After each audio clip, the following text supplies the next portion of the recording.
This is your host, Rambunxious.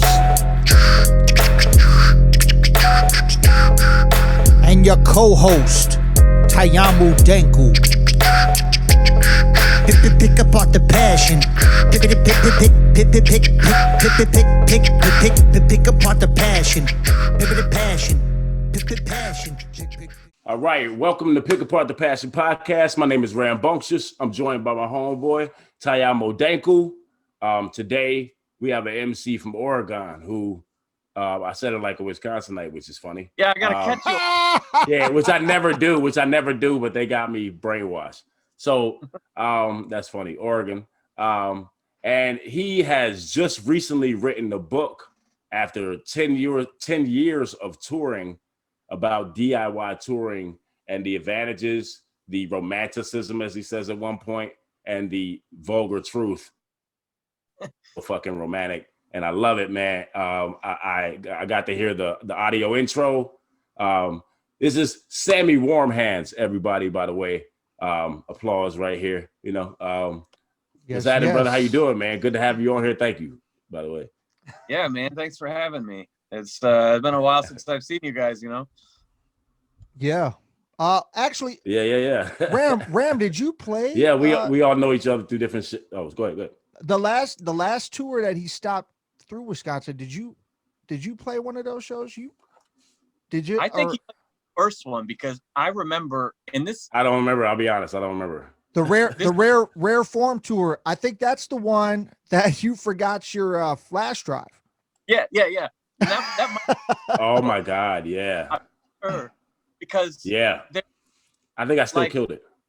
There's a story about my friend P. Chill from Sacramento, and our tour is like, you know how sometimes your tour will collide with another friend's tour and you'll end up in the same city somewhere else, right? So we were doing in San Jose, and his DJ actually tripped over the cable and knocked his turntables and shit on the ground. And so his whole set was fucked, right? And we already had reduced time because we were a lot of acts, right? And so P. Chill is like, oh my God. And he turns around and he's like, I'm gonna do this next song a cappella, right? And he's trying to buy in time. And he does the whole song a cappella, and they're nowhere close to set up. Of course and not. Right. He's like, all right, man. All right, I'm gonna do another one, right? And so he does a whole other song front to. I'm talking like a 3 or 4 minute song a cappella, which feels like an eternity. And fans bored and leaving the room, and the crowd's getting smaller and smaller, and he's sweating bullets. And he finishes the second song, and the dude is not ready, and he's like, oh my God. And he grabs a 12-inch from his own merch table, flips the instrumental side, uses the house DJ's turntable, plays one song because that's all he could do, and walks off stage. And then when I played with you guys, you lost the beats or whatever, right? Well, I forgot my flash drive, and I lived a half hour away from the club. I lived a half hour away. And that's the first time ever I forgot my flash drive or didn't have it. I couldn't believe it. And I had to do what the difference was when you started rapping, and I was like, oh my God, it's gonna be like P. Chill again. and Denku comes on and grabs the mic, starts beatboxing, and then you guys fucking kill it, and then puts on the instrumental for your collab song, and it was like a short set, but it was the opposite effect where we saw how you it, you know? Yo, he helped me out in that. I remember that too. I forgot. I didn't realize it was the same show, but I remember that, and he helped me out immensely when he came on stage. I'm like, yes. That was a real fun show, man. The only thing is, obviously, I wish there was more people at that show, but it was a Monday in Madison. But I remember we had a lot of fun. I do remember that. Absolutely. Well, and there was a time I was playing in St. Paul with all the Crush Kill people, right? And it was like a pre-sound set show we did on like the Saturday night before the festival. And I'm in the middle of a song and the PA goes out and it blew a fuse or something. And so I'm rapping and the music goes down and I turn to the sound guy to see what happened. And he looks like there's a problem. And so I just turned around and I kind of just hold the mic away and I'm just rapping loud at the crowd. Terrell was in the bathroom and walks out. Terrell, you mean Carnage, by the way. Carnage The Executioner. Carnage Executioner. He's in the bathroom. He sees what's happening, walks right over to me and starts beatboxing. Again, we got no mics or anything, but it was exactly the same where we totally just like, I stopped for half a second, turned around and like kept rapping. And then 10 seconds later, there's beatboxing and the crowd is clapping. And like, we just fucking turned the whole shit around. It was great, man. Classic. And that's dope. Somewhere that's, you know. Classic. Yeah, somebody got that for sure. Absolutely. So, I mean, this is kind of the thing that your book is about, just experiences on tour and things that happen at shows. I have a few questions about it. I don't know if we were going to get into the clip about it first. You wrote a book on DIY touring. Now, what made you write this book besides retiring? Like, obviously, you took some time to write it. I noticed you at one point in your intro, you wrote this while a situation was going on, and we'll hear about it. But what made you think of, oh, you know what, I need to write these experiences down and teach other people, or just share your experiences? You know, what were you thinking, you know? Well, this is book number 2. And in 2015, I wrote this one, Famous Last Words. Okay. It was like the 10-year anniversary of my label, Take 92. And I was like, you know, I want to do something special to kind of commemorate the time and all these albums. Cause I have like so many albums, you know, Denku's the same way, just like, you know, building this body of work, you know, and I love all the behind the scenes kind of shit, documentaries and books. And I just thought like, I'm going to try it. And I wrote this first book in like 6 weeks. And it was honestly like easy and fun. And, you know, it took a little research, but like that time in my life over those, I don't know, 10 or 15 years of that story is told is, you know, near and dear to my heart. So that was really fun. Right. And after a while, like a couple years after that, I'm touring with a band, Dead Fucking Serious. And, you know, I mentioned that like, I think I want to write another book and have it be all about the road. Cause like we spent so much time out here, have so many stories. And my friend Crosby, he was my bass player at the time. And he goes, if you're going to do that, you need to do it now, because I can already tell, like at that point, it was probably tour number 14 or some shit. And he's I can already tell you've been hitting these same cities so many times that it's starting to blur together. and I was like, you know what, you're right. And so I actually wrote, quote unquote, the book in 2017. And it didn't have a name. It was just this like black, I found my original. It was just this black covered Crush Kill sticker. Nice. With all my like ink pen notes and shit. And it didn't really have, like my goal was just to remember as many details as possible. Right. It didn't have structure, format, basically. Yeah. Like it was so hard because with the first book, every chapter was like centered around an album, right? And there's like 35 albums that we cover in there. And with this one, it was each chapter is going to be a tour. That's easy enough to figure out, you know? And then I'd have to go through old spreadsheets about booking and what venue and what city and which acts were on the bill. And I'd go through old photos and social media and anything I could find, videos. And so this one was way more like an exercise in research and detective work and trying to, you know, relive that shit. So the first book was just remembering as much as possible. And then, or not the first book, the first draft.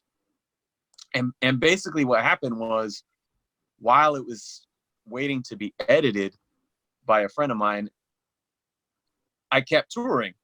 And so the story gets longer and the ending changes. And so it was never written as like this will be reflecting on my time on the road when I'm done with it. It was just like, man, we've lived through some shit. Right. And like, there's so many books about rock star touring and, you know, nobody's writing about it like from our perspective. And so I just wanted to tell that story, and it changed its meaning in time. And that's why I gave it that title of How to Ruin Your Life, because that was very much something that came later. And I kind of felt was a funny and provocative way to kind of sum up, you know, the really exciting new thing that turns into this like drain that's sucking your soul in a similar way to, you know, maybe your day job was or other things. So yeah, like the worth it sucking your soul. It's worth it though, right? Kind of thing. Exactly. So hey, my connection's getting weird. It gave me a message about that, but I think I'm okay. It hasn't froze. But just okay, it's maybe on my end on y'all's, but that's okay. I'm just letting y'all know that. So are we gonna go ahead and play the audio intro right now? Then, or on an audio book this time. I recorded one for the first book very recently, and I haven't released it yet. But okay. I want to make it available, and so I thought the best place to start the show would just be go through that introduction chapter. You know. I agree. That's a great place to start. So you're helping me do my job, man. Yeah. No, appreciate it. It's a little bit long. So if you want to stop it anywhere and talk, you know, have at it. Okay. Yeah. Ram, you actually had an idea to do that, right? You wanted to break it up. Yeah, I was thinking like there was like the 3 minute or 3:30 mark. There was a point when there were some points when at that point, and then I think maybe around 7 minutes too. But we can kind of flow with it. You know, see where y'all at with it. The whole thing either. I mean, just however you guys want to play it. Let's have fun with it. Okay, right on. Let's go. All right. Introduction. Tour is a mixed bag. Let's get that straight. Shout out the book title again one more time here, real quick. On one hand, it's exciting and often romanticized. In reality, it's lonely and decidedly unglamorous. I write this from the waiting room of an auto repair shop after being stranded all day and night in a Walmart parking lot. You really never know what to expect. I first stepped on stage at the age of 9. It was the 1995 talent show, and my quote-unquote band was performing a lip sync. I could sort of play guitar if you count nursery rhymes from an instructional book, and my drummer, the immensely talented Leo London, was probably the best of all of us, but we had no idea what we were doing, really. So we pretended. At the time, I had a few random cassettes, but no real musical direction. Then my dad bought me my first ever CD. Imagine that, no rewinding. I've always been reluctant to talk about these years because that CD was Garth Brooks' The Chase, and that musical direction quickly became country. But as my stepdad Steve pointed out, those years seem a lot more important in hindsight. I dove deep into the Garth Brooks discography, collecting albums, singles, compilations, and even live releases on VHS. I remember watching the second video countless times, becoming obsessed with the live show. The crowd and the energy were captivating. My parents took me to see him in Portland that year. It was my first concert. In my revisionist history, I skipped the country phase in 1995 and go straight to my first punk band, EPD, in 98. I tell people my first CD was Beck's Odelay, and that my first show was Beastie Boys and A Tribe Called Quest. For someone who doesn't have a habit of lying, I've gone to great lengths. I never tell anybody this shit, and it feels so awkward. Just pause it, Denku. Pause it. It's pause. Okay, so I'm sorry. I think it might have been late for me. First, one thing I wanted to touch on was, man, you got straight to the point about touring, man. Like, you were like, look, people think it's glamorous, but it's shit sometimes. You know what I mean? Like, Talk about that a little bit and why you chose to just boom right out from the gate, just tell people what it really is. Because it's great. You know what I mean? If this is what you want to do, but at the same time, it can be shit. You know? Yeah. It's sort of like one of those things where, you know, the cast is constantly changing, like who else I'm touring with, you know what I'm saying? But the constant was I always had that drive just like deep in me. And I always wanted it from when I was a little kid, and the time I never talk about because it's super embarrassing. Right. But, you know, I started writing songs and started a band when I was 13 years old, and punk rock and all this shit that shaped my life, and I have just never stopped. And so there's this just insatiable hunger, you know, to another Carnage song, Hunger, you know, that's always been there. And yet when I'm out there, it's so far outside of my comfort zone, and it's so just tedious sometimes. You know, your whole day is built around the 30 minutes you're going to be on stage at some point that day, you know, or 45, whatever. And so the whole rest of the time can be miserable, you know, depending on the circumstances. And right there, when I started writing it, was on a real bad day. And so it's like, you know what better place to start than where I'm sitting right the fuck now? You know, like, and if I'm going to tell this story, I'm going to tell it real and not just like, all the exciting shit. But, you know, it's hard. Yeah. And as much as I celebrate it and I announce these tours and it's exciting, you know, it fucking sucks too. You briefly mentioned you briefly mentioned that you briefly mentioned that the cast constantly changes for tours. I remember at one point in time we had actually talked a little bit about possibly touring at one point. It just never we never got around to doing it. Can you actually just mention a few of the, because I'm pretty sure you've done more tours than me. Can you mention a few of the people you've gotten to go on tour with? Yeah, there's so there's 17 tours in the book, and most of them are split between my solo rap shit and my two rap groups, Sammy Warm Hands and Ogar Burl, or The Illusionists. And then there's a couple with my punk band Dead Fucking Serious. But for the most part, you know, they're not like names that most people would know. But if you're into underground hip hop, you would know. I think there's 3 tours with Carnage the Executioner, which he did the. Plenty of people know that watching this. Yeah. Yeah. He did the foreword for the book, and I'll read a little bit of that too. And there was a tour with Christoph Crane. Okay. And there was a tour with, you know, the second one I did with Carnage was The World Has No Idea documentary. Oh, right. So it was DJ Abilities and Carnage and myself, and we were going out there doing the screenings of it. All right. And so yeah, Abilities is on one of the whole tours. So I think now would be perfect time to let some of the rest of this play then, because it gets into some of that a little bit, right? What you guys think? You're right. Yeah. All right. Good. I mean, I love it like this. This is how we do it, man. It's on the fly. Let's just have fun with it. Go ahead and go into the next part of that clip. Denku. Word up. All right. To hide from my past. Even my first fiction book, which is still in my elementary school library, was written about traveling the country to see a Garth Brooks tour. That's awesome. Yes, I've always been this obsessive. That line in the process is true and quite literal. I was singing thunder rolls in the cold and the rain. Years later, I wanted to be Kurt Cobain. I actually walked around outside in my cowboy hat, belting the thunder rolls in the rain, alone, you know, for fun. Needless to say that when my school announced the talent show, I was all in. My friends Rick Lyon and Leo, then known as Mikey Palmer, joined the band, and the Country Kids were born.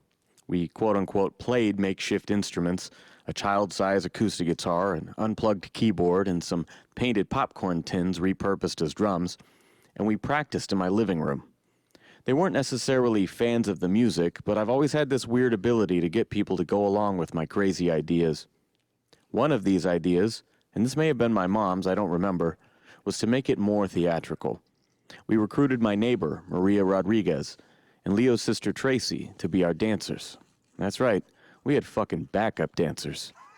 The talent show was held at a nearby middle school. Come on, son. The bleachers in the gym were enormous, and the stage was center court. The audience was literally looking down on us. Most people would be intimidated, but I loved it. The lights went dark with our backs to the crowd. As the song started, we spun around and jumped into action. The dancers were in perfect sync. Leo's bass drum had our name painted on it. I pulled a Bob Dylan move, miming the harmonica solo at the same time as my fake strumming. Later, I did the Chuck Berry hop across the stage, and people went nuts. It might have just been the sheer amount of preparation and choreography for a bunch of third graders pretending to play a song, but whatever it was, it worked. The crowd loved us, and I loved performing. Probably the strangest part of this story is that our band didn't end there. In 4th grade, the talent show was held at the high school, which meant a giant stage and an auditorium. We played a different Garth Brooks song, and I pulled out the old Chuck Berry move, which, full disclosure, I ripped off from the Garth Brooks VHS. And we were greeted with similar, if not greater, enthusiasm. But that wasn't enough. I wanted to elevate the show from last year. When we first entered the empty auditorium, I looked at the stage in awe. It was something impressive, something to be respected. From the ground, I pictured where I would stand. I looked at the lights. I looked at the seats. All of those seats. And then I looked up at the stage. It was tall. It's as tall as I am. I looked at the ground below, just in front of the seats. The aisles were carpeted, but the front was cement. Cut to the performance. I do the hop with my guitar. The crowd applauds. This is the show that we've rehearsed. What I didn't tell anyone is what I planned when we got there. I jumped off the stage. I paced the aisles and played right to the people in their seats. They absolutely lost it. My ankles were on fire, jumping 4 feet onto concrete, in cowboy boots of all things, but I didn't care. I found myself in that performance. The country kids went on to pantomime songs at the Lane County Fair, the grand opening of a Burger King, a Kelly Middle School assembly for big kids, and with some arm twisting from my parents, one last talent show in 5th grade. We had a rap party with all the band members to celebrate our time together. I was a dick. It was embarrassing to put on the hat and the boots and play that old act again in 5th grade. I had moved on to skateboards and alternative music, but my life was irreversibly changed by the country kids. 1 year later, my friend Crosby Neal invited me to play a Green Day song. That's a good pause right there, because what I'm trying to do here by kind of outing myself in the years I don't talk about is showing that I have such a deep reverence for this. You know, I love it in my bones. And that when I first tried it, it's like a comedian talks about when they get that first laugh, it's like, oh my God, it's like that first hit. Like you want that, you know? And I talked a little bit in my first book about, you know, my first actual band in middle school. We were playing punk rock. And when we played our first talent show, it was sort of the same thing where like I had this extra work ethic in there, and they wouldn't allow us to compete in it because we were like a real band and they were doing character. And so let us headline it while they deliberated the results, right? And so when we went out, and I have this on video, it is the most deafening Beatlemania pandemonium that you could ever imagine for middle schoolers. It was fucking nuts. And for me to have experienced that in the beginning, how the fuck could I not chase it the whole rest of my life? You know, like right. It was so good from the beginning that like I had to do that. You know, that's just what I had to do. Yeah, and I was going to actually mention that I have a thing in here. I love the description of the second show. And then the Garth Brooks and Lion, I feel like you're also making it acceptable for people to like different genres of music. You know, when you're young, we all did that where we didn't make, well, maybe not all of us, but I did some of that where, you know, you wouldn't let your friends know you listening to Boys to Men because they listening to Mobb Deep. You know what I'm saying? It's like, everybody had a little of that, right? So so that was one thing I was going to touch on, but you already touched on it in a great way and why that came about and how you feel about it. I think you're making my job too easy, man. I feel like I could just sit back and just let you do good stuff, man. No, I love it though. I love it, man. You have a purpose of what you wrote about and it's showing, man. I love it. So you talk about, I feel like that early period made you realize you were a born performer. Like that it's something that you were just born to do. It's in you. You know what I mean? No matter what, because when you say the genre switches and all that, which we get to in here in a minute, but it seemed like looking at that stage and just visualizing it the way you did, just the details of the concrete being there and all of that, and it was as tall as you. Is that something that was just in you? Like you just felt in those moments, like were you really paying attention that much because you feel like a born performer, I guess is what I'm trying to ask. And of the things you observed. I guess I would liken it to something that I remember a Dave Grohl interview where he said something that I was like, oh, that's how I felt as a kid, where he said, I remember going to shows, seeing like Kiss or like whatever big bands he was into as a child, right?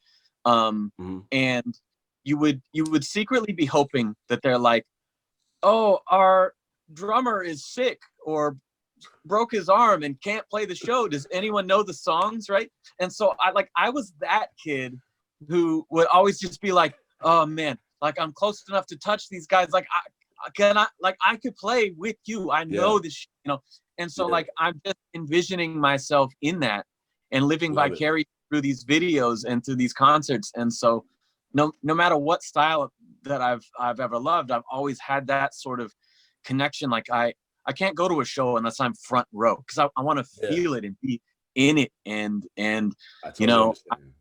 at that age, at 9 and 10, I wasn't writing songs yet, but I had just such a passion about it. I mean, you could see like how does one little talent show lip sync turn into actual like gigs around town? That's weird.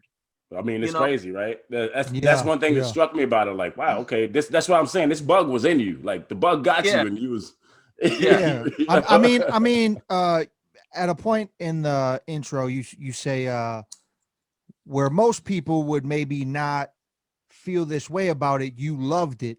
Do you think that? I mean, was there actually, because people ask me this too, was there actually ever times at shows where you actually were nervous to get on stage, or was it always just a natural natural thing? That's funny. I think that my easy answer is no, never. But the flip side of that is I remember when I was like 15, 16 and started playing out of town shows for the first time with my band. Okay. That I would have to carry Pepto-Bismol in my pedal bag. And my spaghetti type moment. I like kind of like, but I'm not worried about it. I'm just like there hanging out with my friends. And then it's like, oh man, like, oh, I got to shit again. Like, like I couldn't figure it out. Right. It made no sense to me. I mean, but it happened a lot. And I was like, maybe it's the food we eat when we're traveling, or maybe it's whatever. But like partly in hindsight, I think that was just its way of manifesting some anxiety about it, that I was never like, I never questioned, oh, can we do it? Are we going to pull it off? It was just like, we get to fucking play a show. That was the greatest thing in the world. Like, I'll tell you this, I'll put it in this perspective. I was so committed that at 16 years old, they found a tumor in my ball. Okay. And the doctor was like, look, we can't quite tell from these, scans and ultrasounds and things that we're running. Like, we really just need to operate and make sure that this isn't anything like crazy. We really got to go there to find out. And I was like, okay, but I got 2 shows coming up at this venue that I've been dreaming of playing at for years. So I gotta do it after that. And they're like, no, we really need to go in now. And I was like, no, you don't understand. Like, this band Thrice, the best record out. and we get to open for them. So I'm not going to do the surgery. Like, and I said, let me put it this way. Like, if this is something terrible and it's going to kill me, well, to do them shows. How much would I regret missing those shows? I mean, I ain't mad at that, man. That is, hey, I mean, that's logical thinking to me. So I guess feel that. It's stupid, but that's how seriously I always took it. It was life or death. And even in the face of death, it was like, yeah, but let me do this show just in case. Just in case, because you might do operation. I'll miss these shows, and then oh man, that's beautiful. I love it because I feel the same way. I would have definitely said the same shit. Right. I never want to miss shows ever. It's not stupid. It's not stupid at all. I'm telling you, I would feel the same way, bro. Yeah, okay. Let's keep going on the clip because I have some other questions. All right, yeah. As the clip goes. At his 6th grade talent show with real instruments. By then, I had acquired a full-size acoustic guitar and an electric as well. Cross played both guitar and bass, so he opted for bass. We had no drummer, but that didn't stop us. Well, maybe a little. Cross didn't feel comfortable singing in public, so I sang live for the first time. The performance was unremarkable, but by the end of the school year, we formed a real band that would last 9 years. This Day's End, formerly EPD, is discussed at great length in my last book, but what is most clear about that time, from 98 to 2007, is that I desperately wanted to be a legitimate artist in every way. By high school, I had released multiple CDs in multiple genres and even began producing sessions for other artists. I designed, printed, assembled, and sold the band's CDs, tapes, shirts, and stickers. I booked our shows. I promoted for other artists. I maintained our website. I fought for us. We played regional shows on the weekends, but half the time we needed rides from our parents or borrowed cars. My dream was always clear. Move in together, hit the studio, buy a van, and hit the road. We did have a short tour with She My Arson in 2004, but me and Kraz drove home every night and went back to work every morning. It was terrible. TDE came really far, farther than most, and I'm really proud of those accomplishments. By the end, we were packing local venues and having the time of our lives. So, man, describe your work ethic and the vision you had, because that's a lot of shit to be doing, man. Before high school, you did more than some have done in their whole career. I mean, in a short time, and just on hustle. That's that Master P type hustle, man. You know what I'm saying? Exactly. I mean, you know what I'm saying? I think that's wild. I appreciate that, man, because I think that it's exceptional. What really fucked me up was that those years were so productive, and we had so many.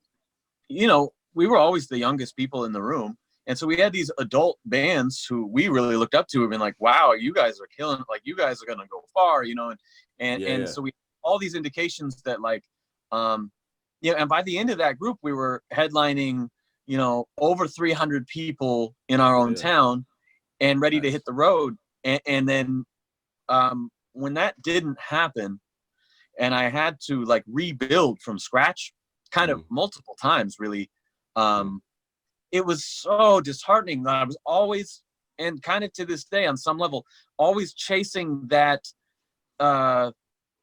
early success that it was right there. It was so close that I could taste it. And over the years, my creativity has gotten so much better just from putting in the time, the 10,000 hours.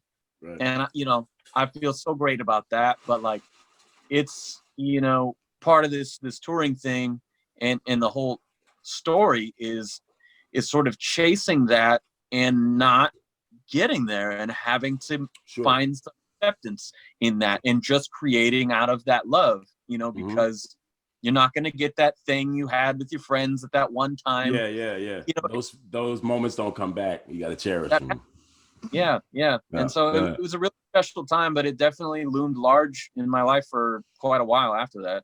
Right. Yeah, I mean, I could definitely feel that, man, because the thing is that I think if I would have started as young as you did and carried on as far as you've gone, I mean, I probably definitely feel the same way. The thing is, I feel like I waited too long to start touring myself personally. You know what I'm saying? And then like now I was at that point where I was feeling great about it.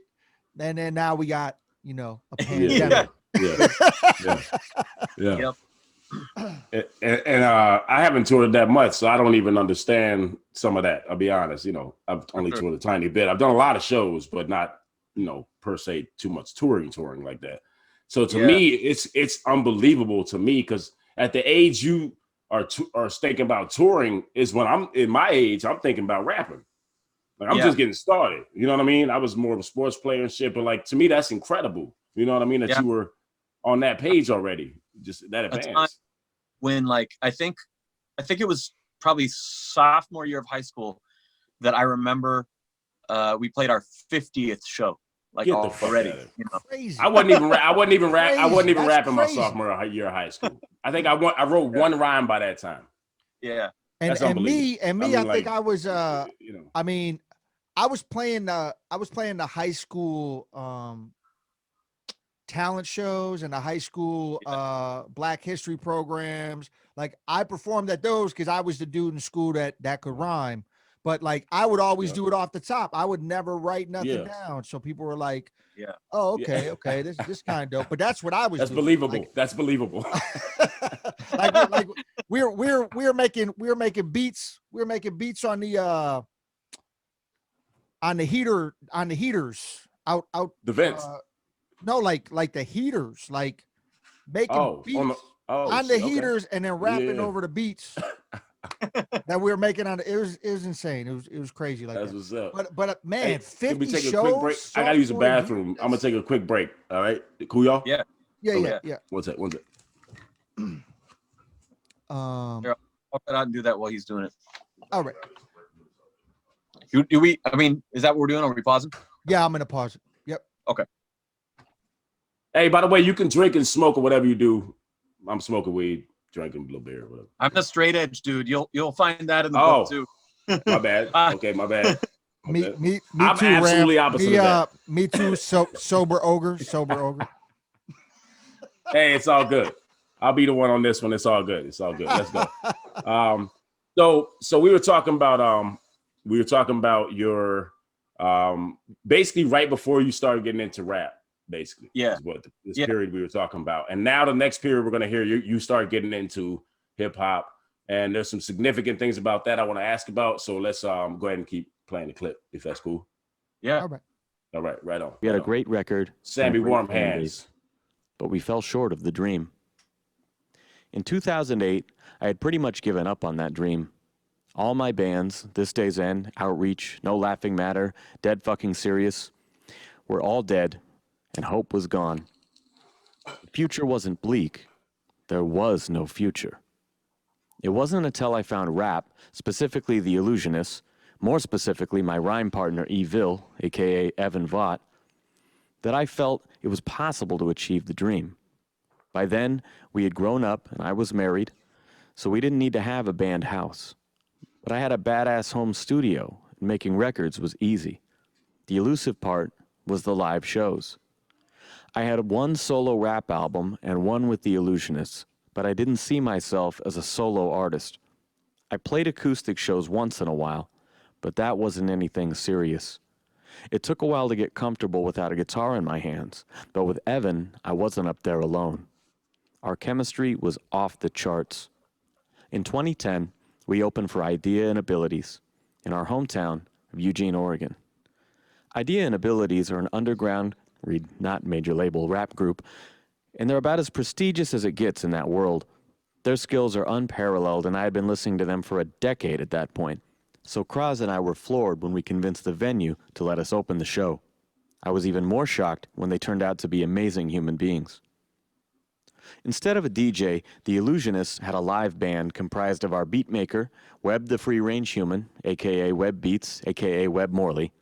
Aliases are big, try to keep up. He was on drums, and Kraz, a.k.a. Kraz K, formerly known as Odar Beats, on bass, guitar, keys, and samplers. The support we got from E&A was completely reinvigorating. Before long, Webb was remixing their songs and I was mixing and mastering them. I invested in a nicer microphone for recording our third album, Death Proof, and we even started tackling some more serious material. The goal was to step up our game in case E&A wanted to do more shows together. We printed 1,000 copies of Death Proof and played our release show on October 16th, 2010. The next day, we found out that Idea had died. It's hard to describe how it felt having such an abrupt and tragic end to the most exhilarating time in my life. But as devastating as it was to lose my new friend, it strengthened my resolve. I had my hero's endorsement, and I wanted to honor that. Nothing would get in my way this time. That's it. That's the intro. Yeah. Man, that's big. You know what I mean? Obviously, anybody who knows. Talk about how did y'all become such quick friends? If that's something you want to delve into, if that's okay. Rest in peace, obviously. You know what I mean? Respect. So how did that happen that y'all became so cool? And then talk about that first exhilarating moment. You know what I mean? And how that came about. Yeah. If you can. Yeah. And this stuff isn't really in the book because I wrote about it a little bit in the first book. And sure. So it's crazy just because I've been blessed to open for and collaborate with many, many artists that I respect, but this was a major turning point because again, I'm setting the stage of this is after I thought everything was over. And the shit we were putting out, we were just fucking around. And no one liked us. No one cared about what we were doing at all. And I was just making shock, satire, joke rap. I did not care anymore. And we heard the show was coming up, as I said, and we managed to get on the bill. And at Sound, we played. Yeah, wait. We'll talk about that. Yeah. Well, hold on. How you more about getting on the show? I'm sorry, but just real quick. Yeah. You had said you just happened to hit up the promoter. How did you add a promoter's number? What did you say? You did something to convince them. Was it the music? You know what I'm saying? How'd you get on that show? That's a crazy show to get on. Well, and this is why it's such a big moment because I had all these venue contacts, the Wow Hall is a 500 capacity club that we played at many times. It's the one I skipped surgery to go to play. Okay. Okay. And so we played. I don't know whether we should laugh at that or not, man. I'm confused as shit. But so salute though, man. Yeah. We played there many times and we had a lot of good relationships with venues in punk and hardcore.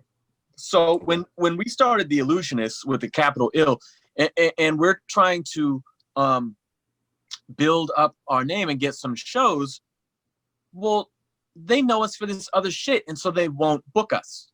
They're like, oh yeah, we're cool and all, but this is I don't know about this, and I don't blame them because it was bullshit, and my friends liked it, and it would make me mad that they liked it because I'm like, no, listen to my band.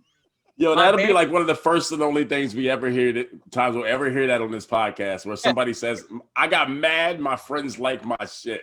I don't think I've ever heard that in my life.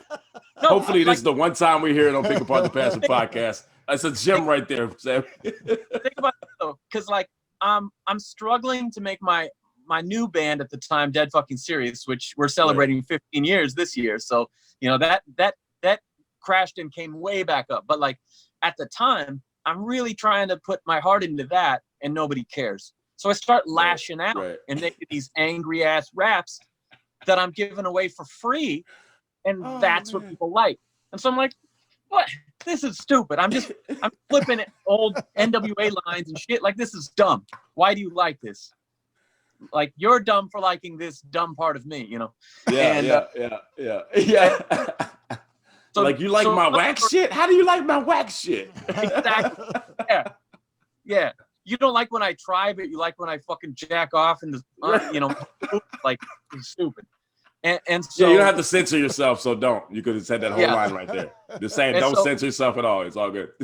So nobody would book us, and okay. Some friends from the hardcore scene were like, "Yo, we want to play at the Wow Hall," but like nobody was ever like on your level in our scene. We don't know how to get a foot in the door.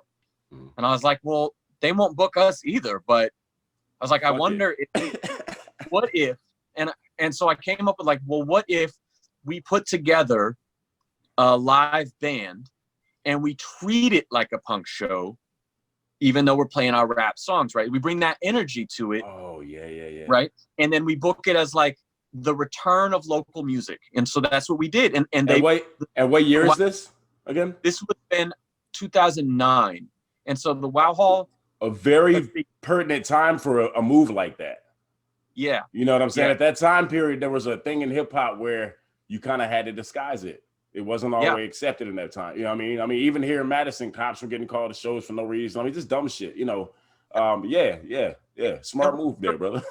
and we were very like not cool. We're playing like, you know, It Takes a Nation, Paul's Boutique, like it's that sound, but with angry bullshit mixed in. So it's just you couldn't sell it to save your life, right? And so we put together this other version of it for the stage, and we bring along our friends' bands, and we package it as the return of local music because no one had really been playing in those big rooms from our little scene, right?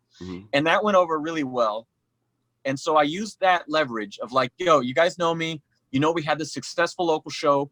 Let me tell you though, like the people who do know us, they are Rhymesayers fans. They are the underground dudes, like who are crossover. We're not just hip hop, but like they're crossover. Yeah. And you know, E&A worked with Epitaph Records, and so did Atmosphere and Sage Francis. Like, so like, you know, we have an in here, and we can make this work, right? And it was a Monday night show, and no matter how hard we tried, it didn't turn out very well. Yeah. For an E&A show, but like it got our foot in the door, and again, like we played our bullshit sound check, and all the magic of the show happened off stage. Of course, right? That's how it works. Like Michael was sick idea introduce himself as Michael. His older friends call him Mikey, but I thought that was weird if I were to call him that because I didn't know him. Yeah, right. So he introduced himself. Anyway, Michael was sick with a cold, pretty bad head cold. And so I had seen him a bunch of times. That was his worst show by a long shot. Like he was not in the pocket that night. But we play our sound check, and I'm setting up the merch table, and this dude's talking over my shoulder like, hey, was that you up there rapping with the band? And I was like, oh yeah. And I turned, and it's fucking Idea. And I'm like, hey, you started in your pants. Yeah. That was me, right? And then he goes, that was actually really cool. Like I've never seen, I've never seen some shit like that. Like that's pretty original. I'm like, wow, that's amazing, dude. Like I've been listening to you since fucking the Blaze Battle in 2000, Yeah. And so he just kind of starts asking me about what we do. He picked up our new CD off the table. He's asking me questions and like, oh yeah, like you record this yourself? I'm like, yeah, actually, we wanted it to feel live, right? So we put the beats on PA speakers and we recorded the album on handheld mics live as a group, right? And it was super experimental and fun. And he's like, dude, that's great.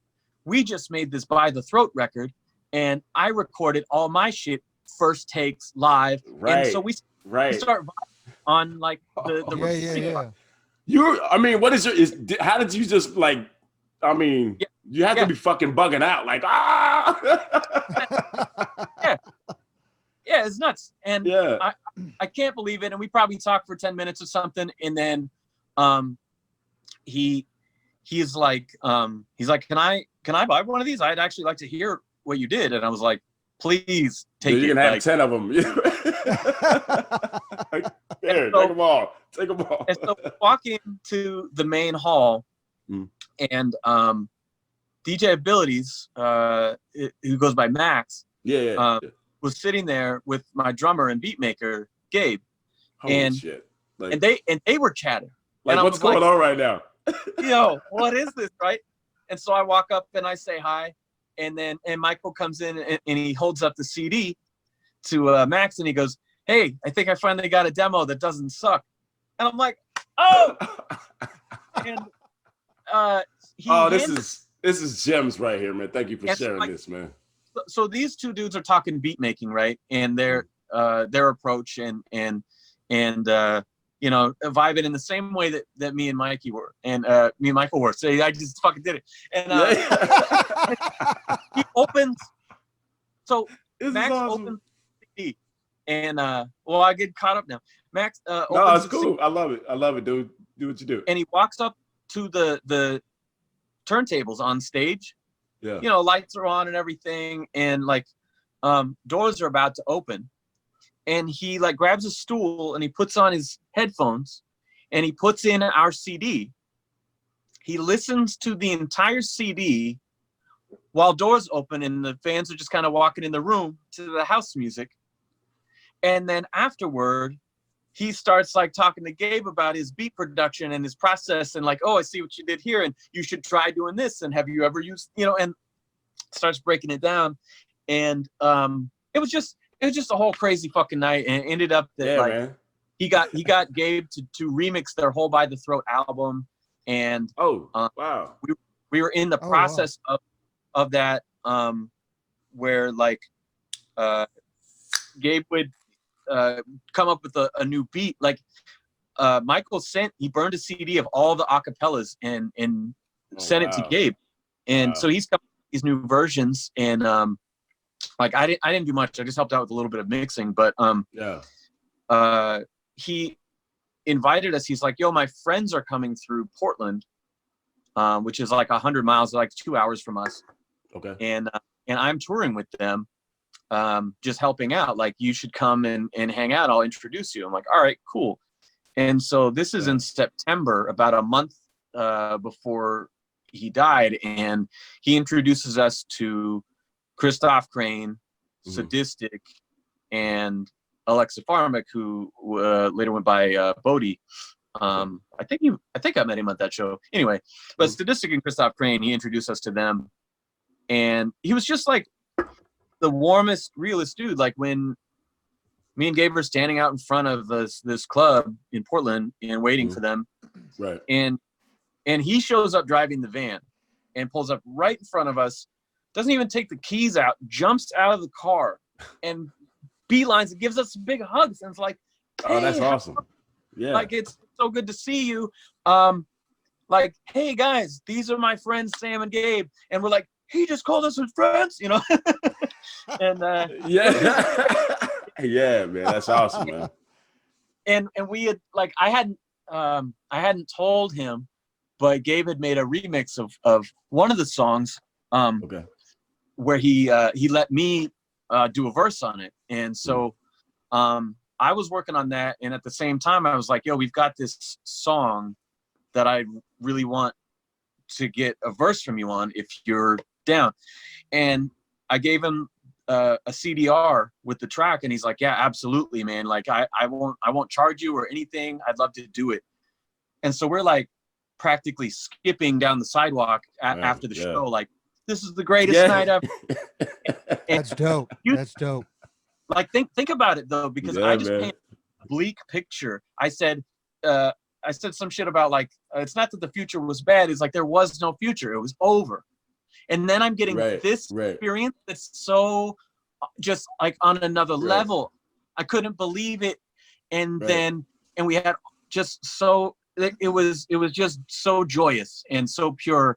And then out of fucking nowhere, I get a text at my birthday party, and like, what the fuck is this? And I run to my computer, and you know, it's in the fucking news that he's dead. And so I can't, like, no one has that experience. I don't know how to communicate that, really, you know, because it's how do you go from the highest high to this person I was just barely getting to know, who I have idolized, you know, and it's like they say, never meet your heroes and shit, because it's never gonna live up. And like, he was so much better. And everyone who met him has a story like this, how he was just that way. And so it felt so real. And like, you know, people's music for a long time, you feel like you know them a little bit. And so you compound it with all that. And it just felt like, it felt like a close, dear family member. And it was so intertwined with the music we were making that it was like every time we played I don't know, I couldn't play a show without doing a tribute to him every single night for a couple of years after that. I mean, I was just devastated by it. And I felt like I also had no right to be, because I'm, you know, around that time getting in with Crush Kill and spending a lot of time with people who knew him so well. And I had such a weird, unique experience, and they never made me feel othered by that. You know, they all validated my experience with him, but like, well, I mean, it's because everybody's experience with a person is their experience. You know what I mean? There's people I barely known that have passed, and I was more affected than people I knew for longer, which is a weird thing. It's just, you don't know how. Like, I have a personal view, and I don't mean to interrupt your story, but I'm saying I have a personal view of that. Energies match how they match, right? It's as unique as skin pores, right? You know what I mean, or anything, right? And so you don't know how you're going to get along with somebody else. You know what I mean? And so the reason they probably didn't judge you, in my estimation, is that they understood that he gave that off to everyone because they were such good friends with him. They were like, oh, that's to be expected. I mean, because like, you know, the world loves Idea. You know what I mean? Like, there's a lot of people that aren't even hip hop fans per se that are like, oh, I was fucked up by that. You know what I'm saying? And it's valid. I think it's valid however you feel. You know what I mean? You know what I'm saying? I didn't know him at all, but, you know, and wasn't an avid listener like most. I knew of him and thought he was dope as fuck, but you know what I'm saying? You know, but I'm not in front. But you see what I'm saying? But I still was like, that day was like, oh shit, that's crazy. You know what I mean? Like it was like, wow. So I'm not, you know, I'm not trying to validate my experience. I'm saying, but your experience is even more validated. You know what I'm saying? Totally. People can judge you how they want, but it's beautiful that his actual friends were like, nah, we with you grieving too. You know what I mean? Yeah. That's a beautiful thing to me. Is I guess one of the things I'm trying to say. But yeah, for sure, man. So and then after that, I'm sorry. I was just gonna say, like, in the way that introduction ends, in saying that ultimately what I took away from that was that, you know, if this dude that I so highly respect and adored saw something in me when I wasn't even trying, I'm just fucking around, keep in mind, and I'm new at it. I'm not experienced. Right? He sees something, right? Then I've gotta go, you know what?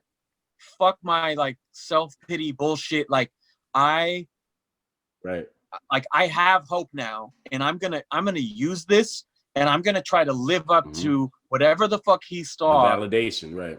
And like, this dude is not around anymore, right? But all of us who he influenced and affected in some way, we are. And so, like, if he made some gesture like that pushed me in that direction, like, what am I gonna dishonor that by, like, you know, way? Like, no, I'm gonna go harder than ever. And so the 10 years following were pretty hardcore. And that's when you started doing your touring and got. You said with hip hop, you found comfort, and like, I feel like you found your niche, right? You had done all these art forms before fucking 6th grade or whatever you said. I don't remember. I'm just playing, but I think it was high school. I'm just playing, but then you found hip hop, rap, and you said it was just like I think you had said something like you melted into. Was there some kind of metaphor about melting into it, kind of? Maybe I missed that. Maybe not, but I'm not sure. You felt comfortable though, is what I'm trying to say. And talk about that first moment when you felt that. I mean, there was a time in, like, in the early 2000s when I'm learning about this stuff, you know, because I've said many times, my favorite group forever until MCA passed away was the Beastie Boys. And they were my all-time, right? And I was obsessed, and I loved the way they did hip-hop. There was old school East Coast sample shit and punk rock and fusion jazz and all this weird shit. Yeah. And it was the perfect incubator for me, right? And I loved Run DMC and Sugar Hill, and then later when I started hearing E&A, Atmosphere, Sage, Brother Ali, Aesop Rock, that kind of alternative shit, and I started hearing like they're talking about the same shit as we are in punk rock. So it wasn't so much like I didn't already love Hieroglyphics or Tupac and Busta Rhymes. Tribe and yeah. I didn't see myself in it, and so then I started hearing it sounded like me, and I was like, oh fuck, they're the same. That's a very key thing. Yeah. So identity, being able to identify with the genre. Yeah, that was because I in high school, like I mentioned in the intro, that I would I started learning to produce for other artists, and first one I did that wasn't my band was this. They were the only rap group in school. Like we were the only punk band in school, and they were like, "Well, you have CDs out. Can you help us?" I'm like, "Yeah." Oh, that's awesome. Yeah. And so I got to play a couple of the beats. I was kind of with them when they were tracking everything, and then they had me I did 2 features on it, and it was my first time rapping ever, and Hey, he might got you on the collab king, Denku. He been collabing forever, man. Oh no. I'm just playing. I'm playing. But fucking just a little joke. That would have been probably the beginning of 2003, and I was begging my band after that, like, yo, can we do a side project, please? Please, I want to rap. And they wouldn't do it. And so I started hitting up my friend who many years later, we started a group. His name is Ogar Burl. But I would bother him. I was like, yo, I know you make these Fruity Loops beats. Can you make me some? Like, I want to rap. And like, no one ever did it seriously. And so it was a long time before I met Gabe and Evan and really got to do it. Yeah. But again, it wasn't until Idea that it was like, oh, I could do this for real. It's a possibility to you. Yeah. And like I could actually take this somewhere and treat it seriously. Yeah. Oh, 100%. Feel you. So once that happened, it was just like album as I kind of worked out my chops, you know, and experience. Yeah. Salute to the listener, because you have 2 of the hardest working MCs I've known in the 2 on the screen with me here. And I'm not even that hard working of an MC comparatively. I mean, I'm probably slacking actually, and now I need to, I'm gonna check myself actually. I have been recently anyway, but I've been working hard on other stuff too. So Yeah. But salute to y'all, man, because for real, y'all really are 2 of the hardest working dudes I know. Thank you, man. And no, for real. And so on that note, and Denku, you're gonna be in this too, because y'all both also have toured more than most MCs I know. All right, like 90%. Okay, so on the DIY touring train, you know what I mean? I've gone 2 different weeks, 2 weeks, but separately, 16 days or something like that with Denku. And that's pretty much the main touring I've done. I've done out-of-town shows. I grew up in Arizona, so I've done shows in different places. But as far as actual touring, I've been on 2. So I'm asking y'all this. Favorite city to play for each of y'all? So far, Buffalo. Shout out to Buffalo, Chucky Campbell and them. Yeah. Mine there's always going to be a disconnect between the city I want to hang out in versus where the Okay, well, that's different. That's different. I'm trying to think, like, man, boy, I'm trying to think. Because I have favorite city and favorite venue also. So if that helps you. Favorite city to hang out in, I guess. Let's say that, but both of y'all. Let's say that first then. See, he's doing my job over here. Sammy's over here doing my job, yo. That's completely different from my favorite city to play. That's what we're going with. Buffalo and then Yeah. Let me say this. I think out of all the venues that I've played, I was probably most honored to get asked back a few times to play at 924 Gilman in Berkeley, which is like this legendary punk club that's been there for 30 years. That's not even hip hop then. Well, yeah, I played rap shows there. Okay. They had my booking agent, him and his friends started a monthly conscious hip hop night there, and I got invited to play one of the anniversaries or something, and then ended up playing a handful of shows there, and and it was awesome, man, because it's like I grew up. I first heard of that place on like Behind the Music, back in the day when I was a kid. I mean, it was a big deal, That's what's to play up. Yeah. And, other than that, I would only say like I got to do a cameo at First Avenue in Minneapolis at the 5-year tribute to Idea, and that was the biggest room I've ever played. That was fucking wild. All right, that's good. I mean, my personal favorite venue that I've ever played, still to date, and it'll be hard to top it, is Southpaw, Brooklyn, and the reason is because I'll never forget this. We're down in the green room, and we're chilling, and it's me. I think it was Vast Air. Carnage with a K. Yeah. And different Carnage. And I feel like maybe even Despot might have been down there. And we're chilling down there, and I'm looking around. This was when I was still in my group, Wastelands, and we're looking around. Yep. And I'm seeing all these random sheets of paper on the wall. I'm like, what the fuck is this shit? And it's set lists from Big Daddy Kane, KRS-One. Oh wow. LP Company Flow.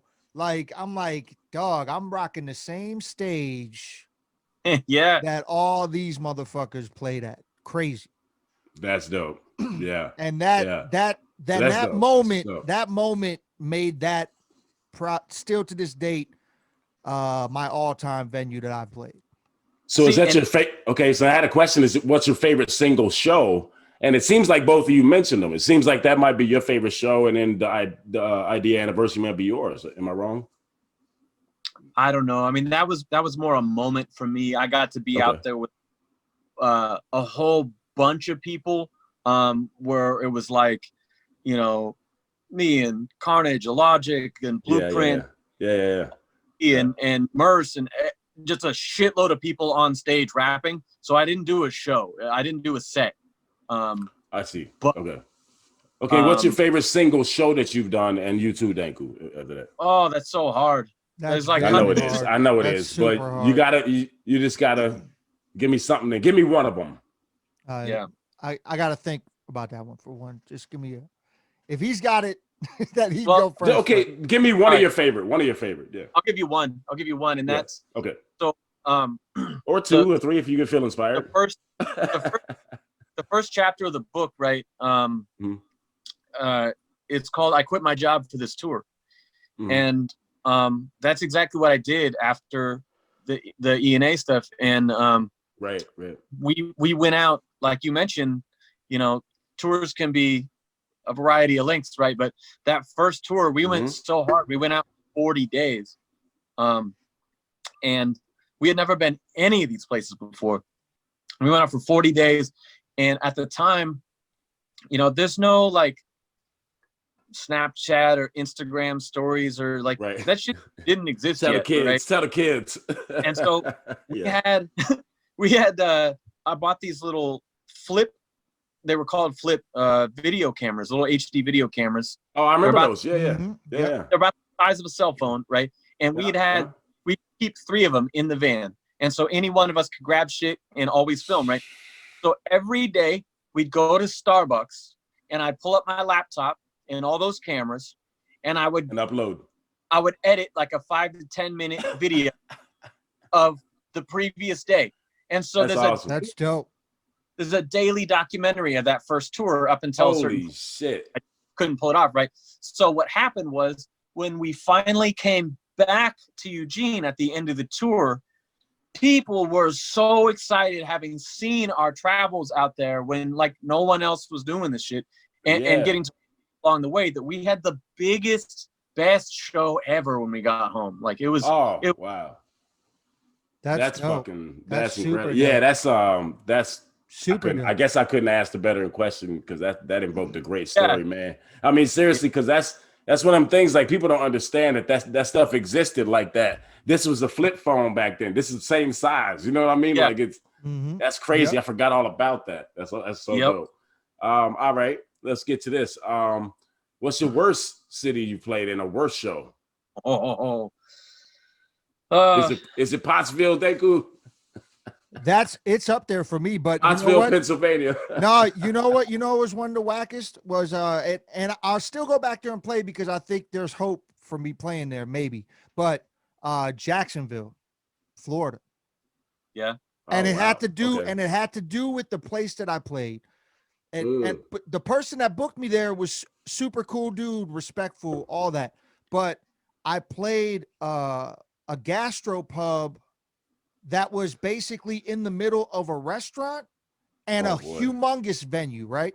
So basically the spot that I'm playing is where all the motherfuckers from the main venue are coming out on their smoke break from going into the main venue that they're trying to see. So I'm out here trying and dog, you know how I do all this crowd participation shit and all that shit.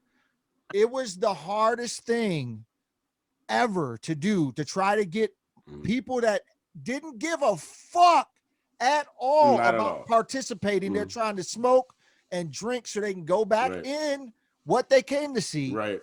It was so hard to do that shit. And then I had my whole merch table set up. The thing is it was packed, but nobody gave a fuck about what I was doing. And that was probably like I wanted, if I was still in my asshole days, I would have went around and dissed everybody, but I wasn't at that point. So I didn't do that. Okay, Sammy, go ahead. I was gonna say that's where you said it exactly. That's why I have that song where I have the call and response with the crowd where I'm like, I just dropped a new track, and they're like, nobody gives a fuck. You know, I got a video. That's right. You know, and I come back with, well, fuck you too. That's good. Like, if you've been doing it, like you have run through that scenario so many times, it's just fucking brutal. Like I've got probably a dozen shows, like you just said in the book, of like, you know, where it's just, it's so disheartening, right? Like I actually thought of one where, because I marked a couple little parts, like, I'll tell you how I can spin a whack show into a good one. So let me read a couple paragraphs here, okay? So our first time in Oceanside was at a cool dive bar that was blasting metal when we walked in, but only 2 or 3 people ever came. That never stops us from putting on a good show, but it is discouraging. What set this apart from other shitty shows is how the night ended.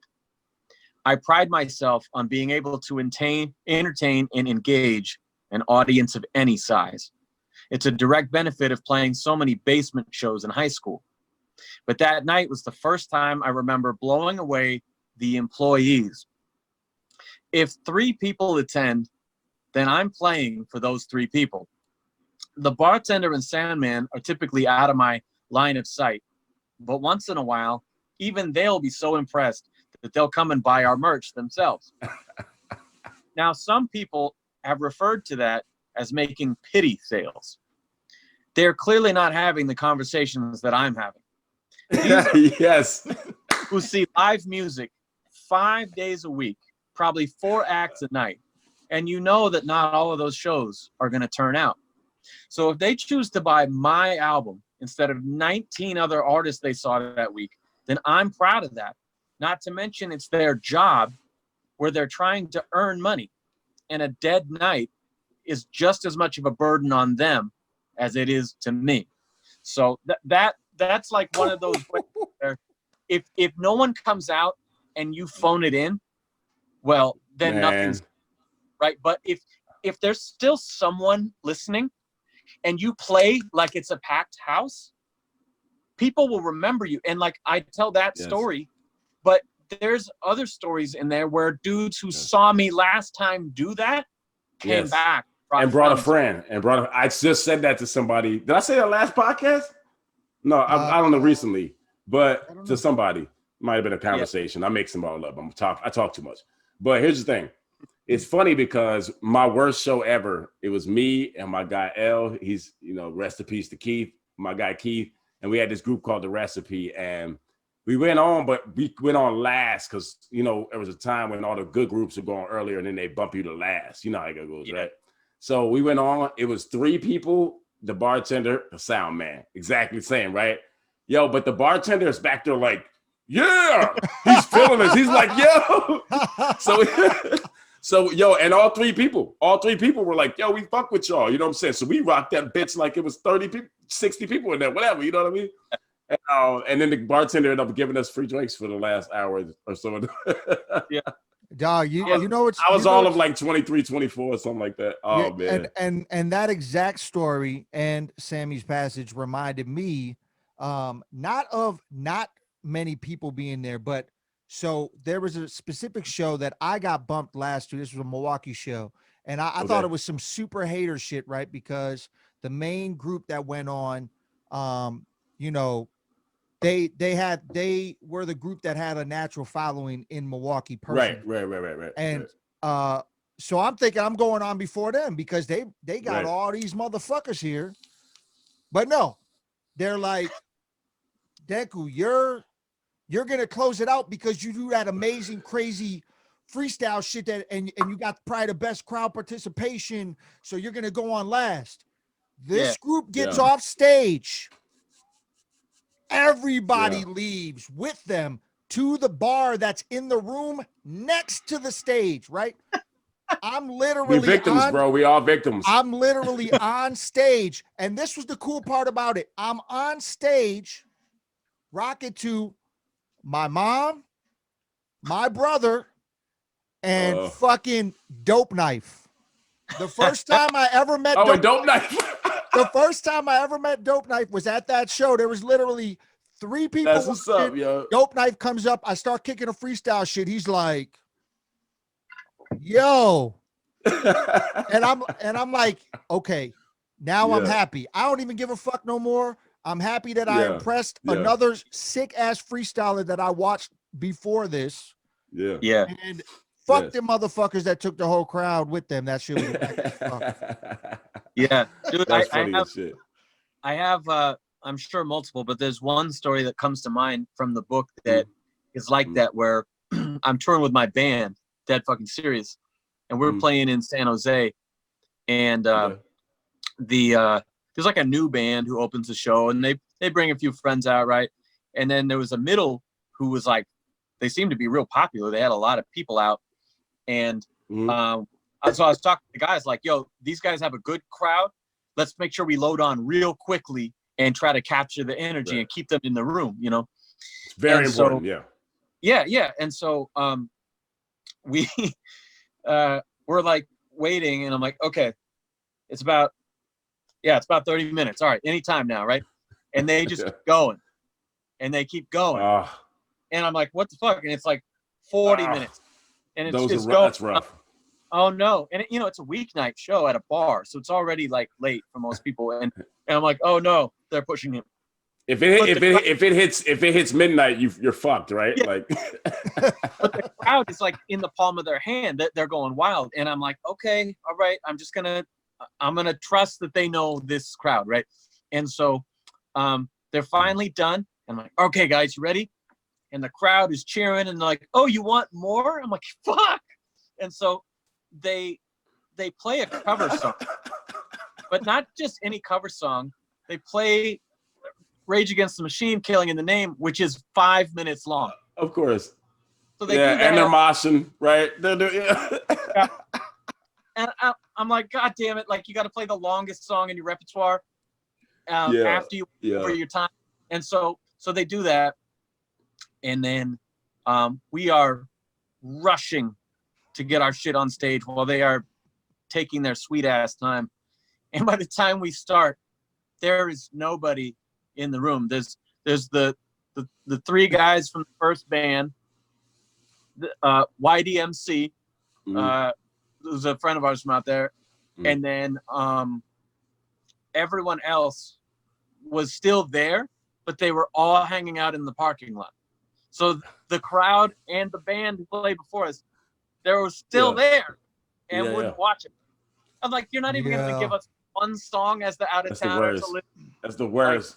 Like, fuck you guys. And I remember that the singer dude added me on Facebook or some shit like after that. And I, like Denku said, man, in my younger days, and I kind of did. I was like, hey, yeah, clearly, like, you remember that show. We had a much different experience at that show. We really liked you, but you took literally everyone with you and made us go last, and that really fucking sucked. And he was asshole, like, right? He was blindsided. Like, really? I didn't know. You know, like, what do you mean? Fucking wasn't your first show? I didn't know. Yeah, exactly. Hey, I'm gonna hit the bathroom real quick. One sec, yo. Y'all go ahead. Does he want me to pause? I don't know what that meant. You said we can go ahead. Yeah. Well, yeah, man. I mean, should we? I mean, we could talk tour stories. Yeah, all fucking day. Yeah. Play the song. Yeah. Which song would you? Do you want me to play the song? I mean, they both basically, you said, describe. Well, sort of. Let's start with the rap song, because so basically, if you go to my website, take92.com, you can order the book or the audio book, but you can also get a merch bundle where I took this Fighting Words mixtape that I released digitally last year, and this is the only way you can get a physical copy. I made them just for this, so you can get a CD of this, and this new record. That's my acoustic shit. This is Stolen Songs 4, because it's an all acoustic one. I haven't done that kind of stuff in a long time. Sorry, And so you can get the merch bundle that comes with both these CDs. So we just wanted to touch on like some of the shit that comes with. And this song, it's called Color of Sin. It's a story that's in the book from the second tour we did, where wild story. Where I kind of condensed it all into a verse, but basically we stayed in some real sketchy places, sleeping in the van on the first tour, and wound up Evan decided to bring some protection the second time around. So I'll leave it with that if you want to play the song, and then we'll talk. Yeah. So here is Color of Sin. Great song. Yeah.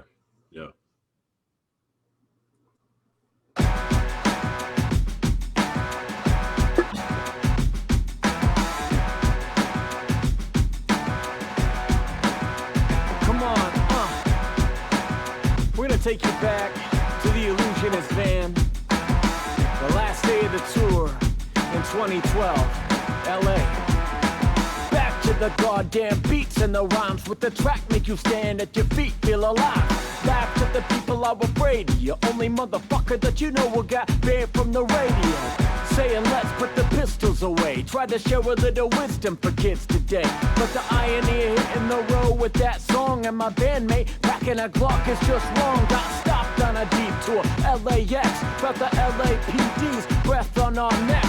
Pressed my face to the side of the vehicle. Got stuck position from my pockets on the street until they found what they were looking for. Ransacked the back of the tour van, yanked on the backpack strap. Meanwhile, we were all three detained, hands placed on the curb. Police remained on the case, dumping bags on the hood of the cruiser. Told my guys stay quiet or we were gonna lose it. But it only cost us the color of sin. Got away unscathed cause of color of skin. Come on.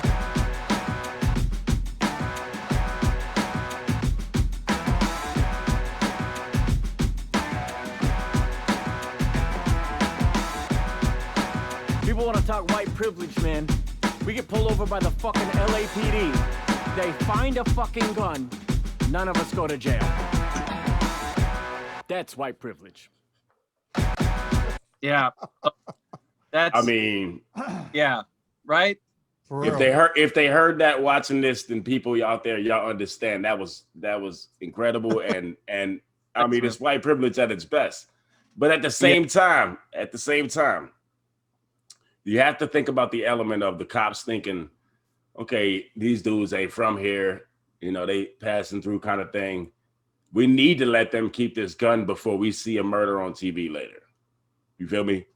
Well, you know what I mean? Or, you know, not on TV, but you know what I'm saying? Like, they might have been like, you know what? They gonna need this fucking gun. So we're not gonna do that today. Seriously, I mean, I mean, cops in LA, we saw Training Day. I'm not tripping. You know what I mean? Yeah. I'm King Kong around here. I'm just saying. Yeah. You know what I'm saying? No, you never know. They could have saved you. They could have saved you and them for having to do extra paperwork later. Let me, like, the whole story is in the book where, like, I boiled it down to just a verse, but the context of it is what's so funny. Oh, it's worse. It's worse. Well, because I sort of mentioned that at the time we were touring on this single called Arms Race, where I was talking about like, look, we glorify this shit in music, in television and film, and like talk about it. Yeah. You know, if we're real, this is like the opposite of the shit that we should be celebrating. And I've done it, you've done it, we've all done it, and like, you know what? Let's fucking put this behind us, right? And so I made this video. It was one of the first videos where I actually felt like a real director, and I storyboarded. We had action scenes, and like, you know, it was pretty cool for DIY. But that's what we're touring on. We played every single night, and then at the end of the tour, on the last day, we get detained while they search us for this gun. And what happened was, we were dropping off our friend at the airport, and that's a little different. It's a little different. There's just cops standing outside of a cruiser with their lights on, just standing there, and they're waving people in. And then they see this big white van with the skulls on it, and they like, yo, stop. Right? Probably not the best look, right? Yeah. So, long story short, when they do get to the gun, it was so funny because we're like not cuffed or anything. They just kind of threw all of our shit out of our pockets into the street, and they just like, you here, put just the disrespectful shit that they love to do out there. Yeah. Kind of sit you over there, just kind of sunning you, right? And then so they find the backpack that Evan's gun was in, and they got it on the hood of their car, and they're taking the things out of his car. Like look around my room here. It's like the Bat Cave, right? And so Evan's bag is full of colored markers and anime comics and drawing pads and all and these, heat. Yeah, and like all these little shit that's basically like kids stuff, and then a gun. That's great, man. That's great. That's thug shit right there. That's thug shit right there. There was a little bit where I think they just digested that, like, oh yeah, these guys are just stupid. They're not right. That's what I'm saying. They might have been like, yo, they gonna need this gun. We're not gonna fuck with them because they're gonna need this gun. I'm not saying that's not white privilege. It probably was the worst white privilege, but it was also just trying to save a common person, you know? Like, you're not gonna make it. Right. Yeah. They might have saved a black life. They might have saved a black life from robbing you that night. I'm just saying. I'm joking. I'm a comedian, people. Y'all know that. I'm just saying. Oh man. All right. Anyway, so all right. Here's another question I didn't get to ask earlier because we got on so much other shit. One of your favorite places to eat, whether it be city or restaurant or city overall, but then one singular place in a place. Both of y'all can answer this too. I got it. So in Denver, we would always stay with my friend Kelly. She had this great apartment in Capitol Hill. What up, Kelly? Yeah, and she would always have us there. And downstairs, like kind of built into the complex on the street was this place called Tokyo Joe's, and it was just like basic, Japanese teriyaki shit. But like, I loved hitting that spot every single time. That was like a tradition. Like we hit that spot, or like in Seattle in the Fremont neighborhood, whether you play at like the White Rabbit, the High Dive, or the Nectar, or whatever, there's this taco truck that's like right there. It's just ritual. We just go every time. Okay. So there's you're giving them free pub, so that's good shit. Yeah. Some of those that are like built in all around the routes that we've traveled a bunch. You just always real quick, Denku, answer both questions, Denku, but then hold up, Sammy. So what's one of the worst cities you've tried to find food then? Is that for Denku? No, for you, I'm saying. And then I'll answer both of them. I'll answer both. All right. And then he'll answer both. I'm sorry. I'm trying. Worst? Oh God. Well, I guess there's no way to answer that without saying I'm like the pickiest fucking like 4-year-old child when it comes to what I'll eat. And so like there's so many years where I'm just ordering like plain hamburgers from drive-thrus and shit and just eating terrible. Right. And so it was pretty much just everywhere was the worst, unless we would get you had to eat shitty anyway. Yeah. It's like, because like we didn't make any money, so I would eat a muffin or a granola bar in the morning, and then I would only eat one meal a day. Yeah. And most of the time that one meal a day was the same fast food bullshit that we had before. So like, where's the worst? Everywhere. Oh, sorry. Yeah.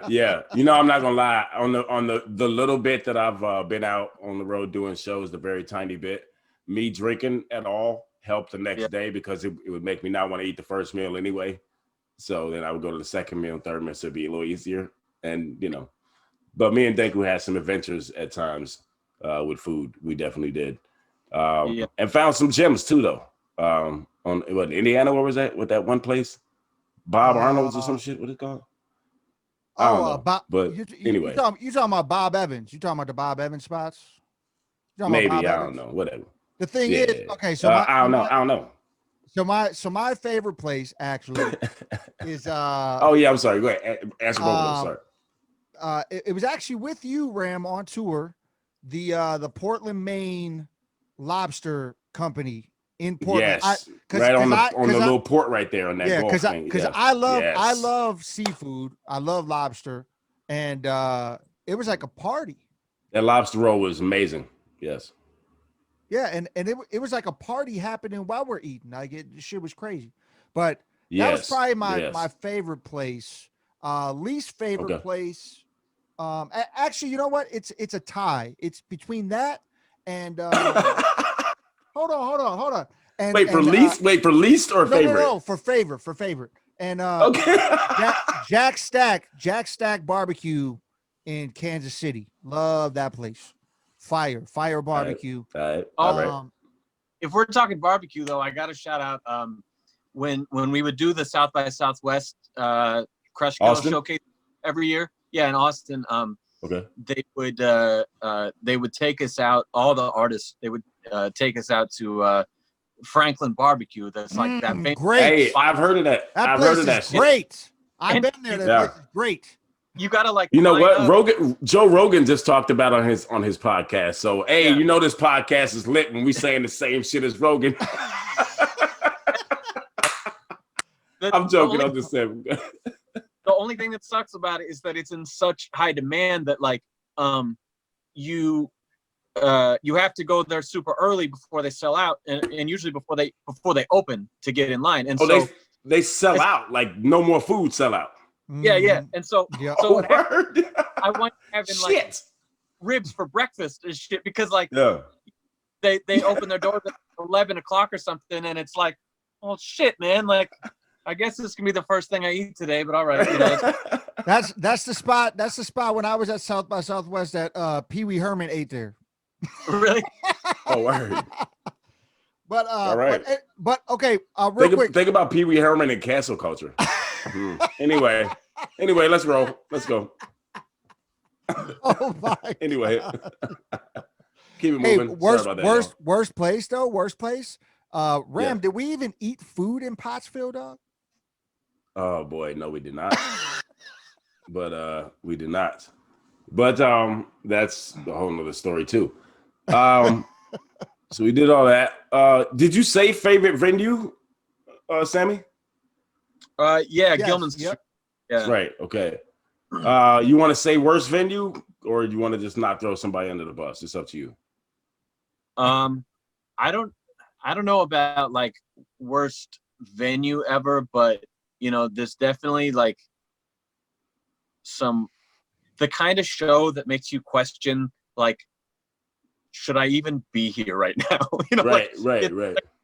it's so not worth it. Yeah. Like the one that I think of, and this is kind of real, but like, Run it. You know, there are times, you know, I did 17 tours in not a lot of time, and it's very lonely. And when you're playing, like if you have a string of bad shows or something in a row, you feel like, why am I away from my family right now? Why am I doing this? And you're losing money and everything that goes with it, right? But there was this one time in 2017 where, like, as we were leaving town, there was something wrong with our cat. And, you know, like I'm a big animal person, and that's like huge to me. That's my kids, you know, I don't have kids. And so there was something wrong with him, and my wife took him to the vet, and I was able to stop there like right as I was leaving. And fucking Ogar Burrow waiting in the van while I'm in the vet. and so long story short, they were like, yeah, we'll check him out, we'll test him, we'll whatever, right? And I'm like, okay, well, I'm gonna hit the road. And he got worse and worse and worse over like the first 10 days of the tour. Oh shit. And like my parents were helping her. My parents were helping my wife, like having to come inject fluids every day and all this medicine and all this shit. And it was real grim. And then when it got to the point where like I'm talking to the vet on the phone, like, so I mean, what are we looking like today? You know, and he's like, I don't think he's gonna make it till you get back. And so I made a GoFundMe, and I flew home in the middle of the tour. I left the other dudes out there. And at the time, me and Ogar Burrow were playing our group set together. And I was like, I need you to pull together a solo set and be the headliner. And he's like, done. Cool. And so I flew back, and I had to put him down and deal with all that. And, and the next day, my wife and I wake up, and her grandpa died. Right? Oh, shit. Yeah. Out of the blue. And so it's just like 1, 2, terrible. Yeah. And then I have a flight like that night or the next morning. Because I put stupidly, again, I'm so focused on the project. It's always on what's happening and not my real life, that I put in the GoFundMe, like, I need to fly home to deal with this and money to fly back to finish the tour, because I'm a fucking moron. And so both of those things happen. I fly back and meet the guys, and we wind up at this venue I played before in Denver, but it was double booked on a karaoke night. And these here's the karaoke again. These karaoke they were so like, they wouldn't even let us split, like, let's do a show first or after or something.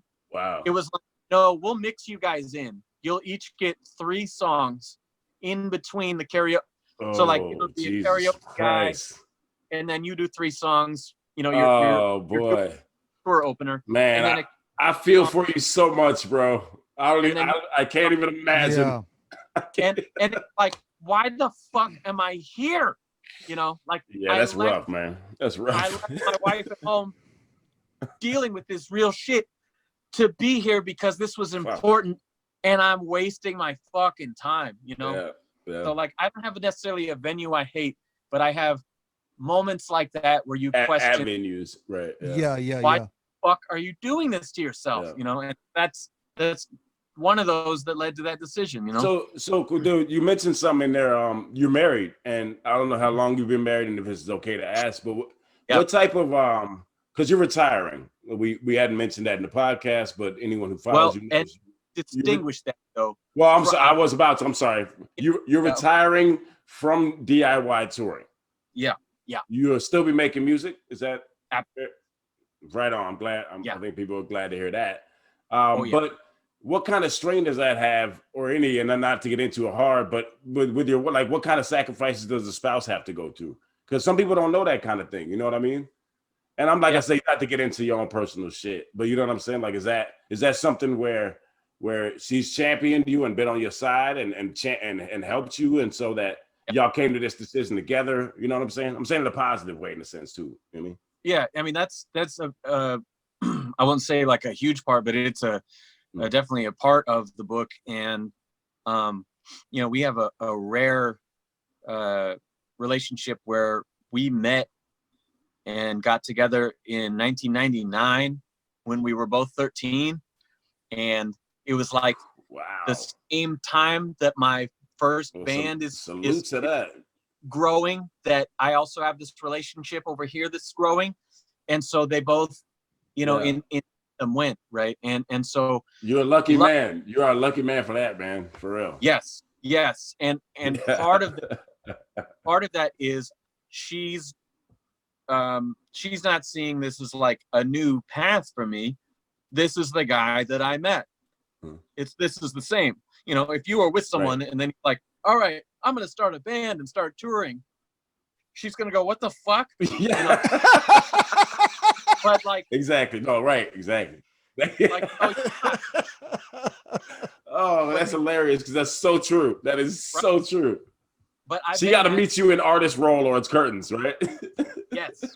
And so, you know, when I was having a really, really bad time around the time that I was writing the Death of a Salesman album with the Illusionists, and right around when Michael died, and shit was just really, really bad. And she encouraged me to quit my job, and that she was going to, you know, take over most of the bills, you know, and I was just going to hit it as hard as I could for, you know, a couple of years and see if I can make this thing happen for real, you know? And so that was really the mission statement in the beginning was that. And, you know, in this story, that's one of the threads in it of like, well, is that sustainable? How does that work behind the scenes? You know? So it's a creative, you know, journey that takes unexpected turns, and it's a personal journey that takes unexpected turns as well, you know? Yeah. That's a great way to sum that up. I think it encompasses one of the main details in what that first thing you said, that, you know, a lot of times it's glamorized, but really it's lonely. Yeah. And shit. I don't know. I forget exactly how you said it. I'm not gonna pretend I know. But yeah. So I mean, I think that sums that up great. You know what I mean? Any other things you want to say about the strain on your family and your close relationships? You can't. Right. I mean, the only way that I have been able to do this is by completely compartmentalizing my life, destroying any social relationships I ever had. And, you know, I was just talking to my folks about this today. Like, I don't hang out with my friends.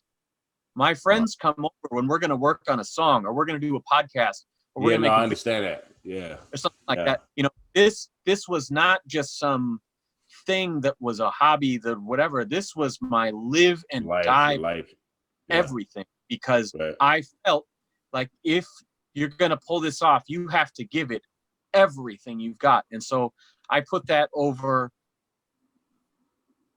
every priority, even when I shouldn't have. And is that part of your decision to retire now? Yeah. I mean, is it the grind? Yeah. Is it a permanent retirement? It's a Jay-Z retirement too. I gotta ask that. I'm just being funny. well, are you coming back for the kind of maybe? You know, like 4 cities. You know what I mean?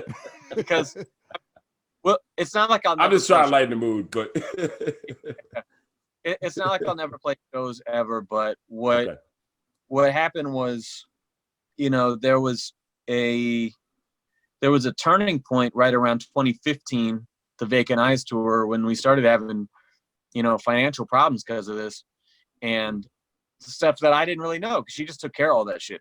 She never worried, you know, didn't want me to think about it because I had my focus, you know. And so there was a gradual period of trying to slow down, and sometimes it would only last a few months, and then I'd bang out a bunch more tours where I'd come home today and then I'd leave for a different tour tomorrow. You know, that shit would happen. But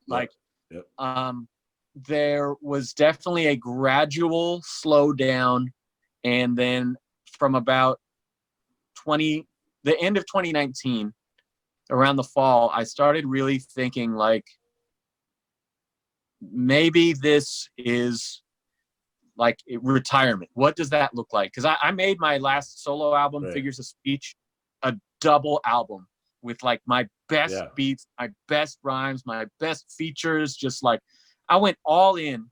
And the last song is me and Logic talking about like, look, we're not going to do this shit forever.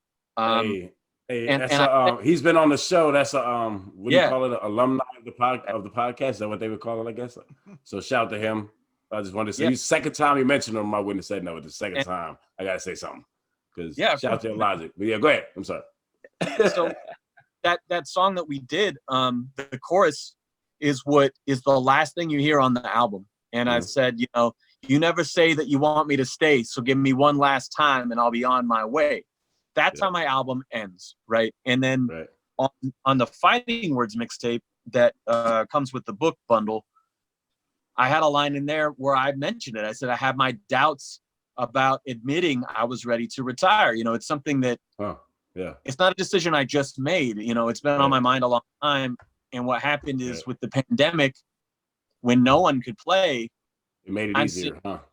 I'm seeing Denku and all these other friends of mine going like, oh, I can't wait to get back out there. And I'm like, I don't fucking miss it at all. Yeah. That was like, it got to be terrible. Oh, wow. Okay.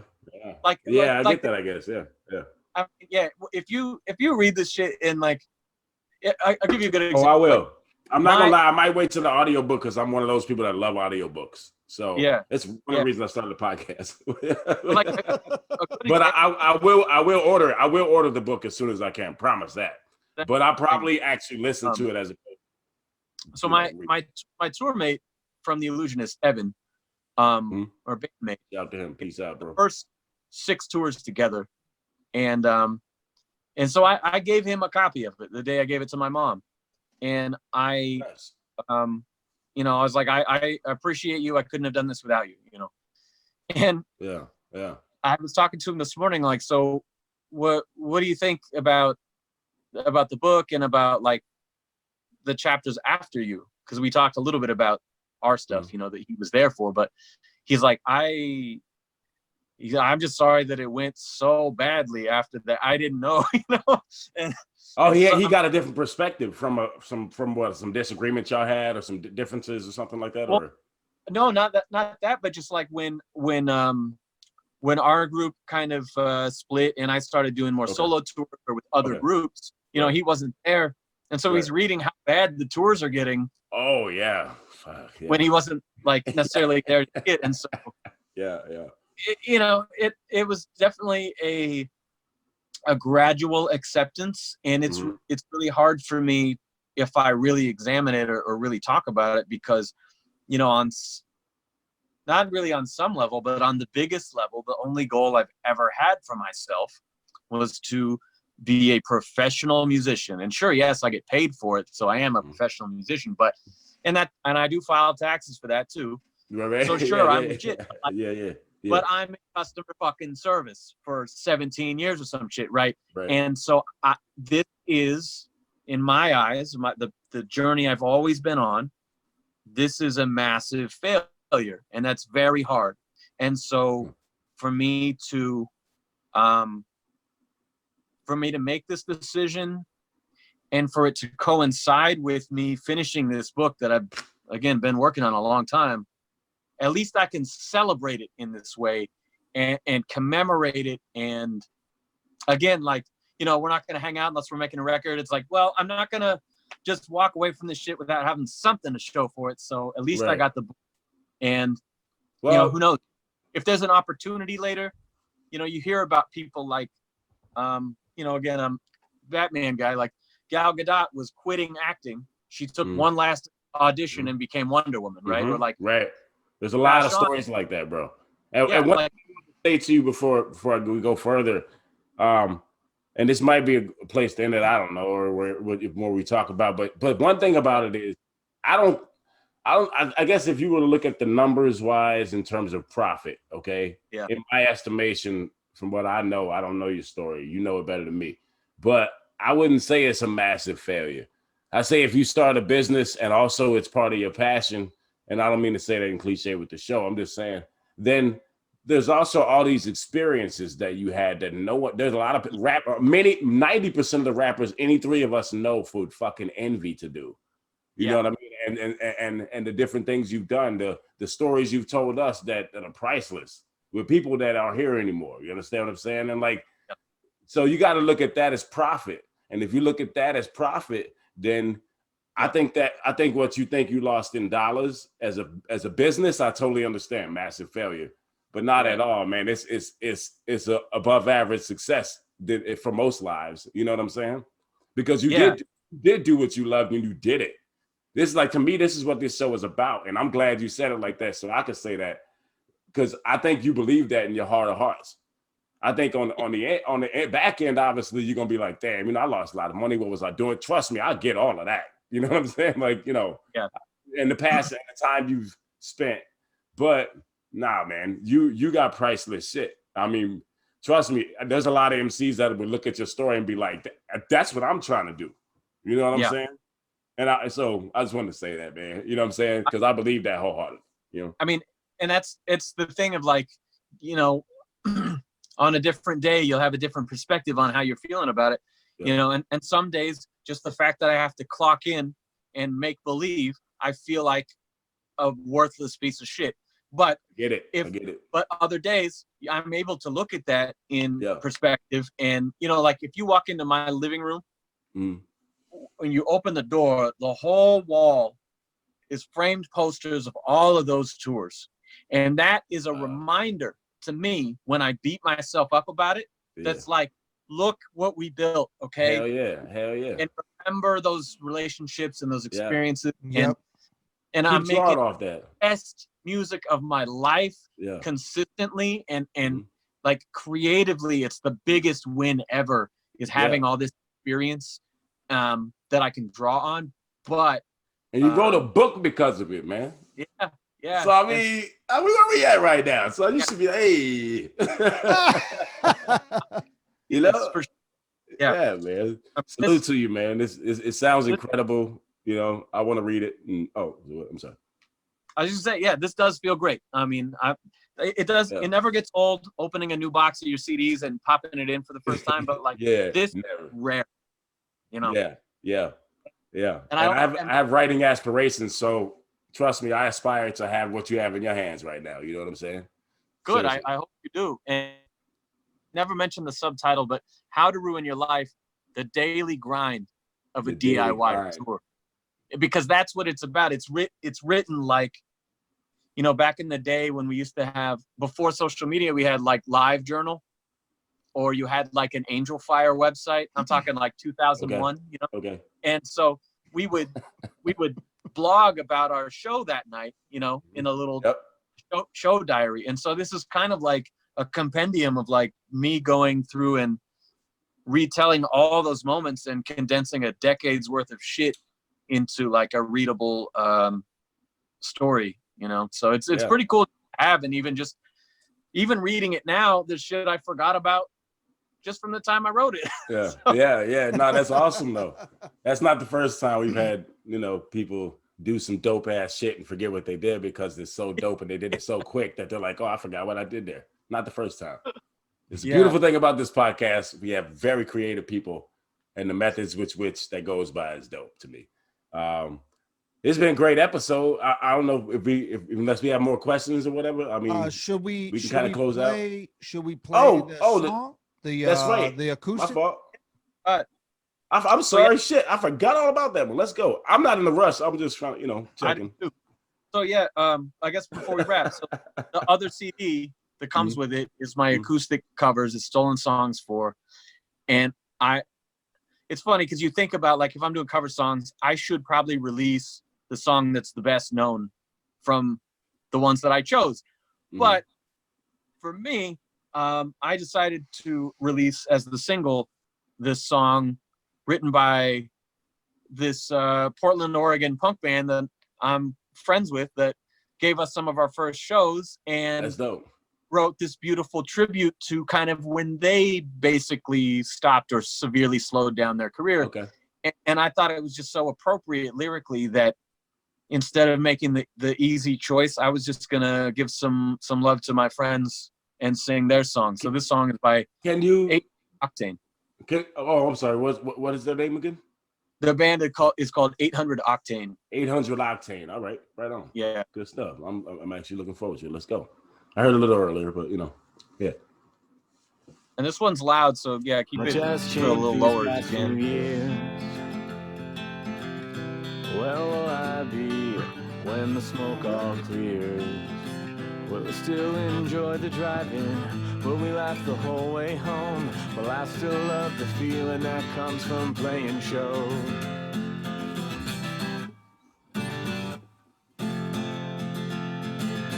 Hey, what's on the radio?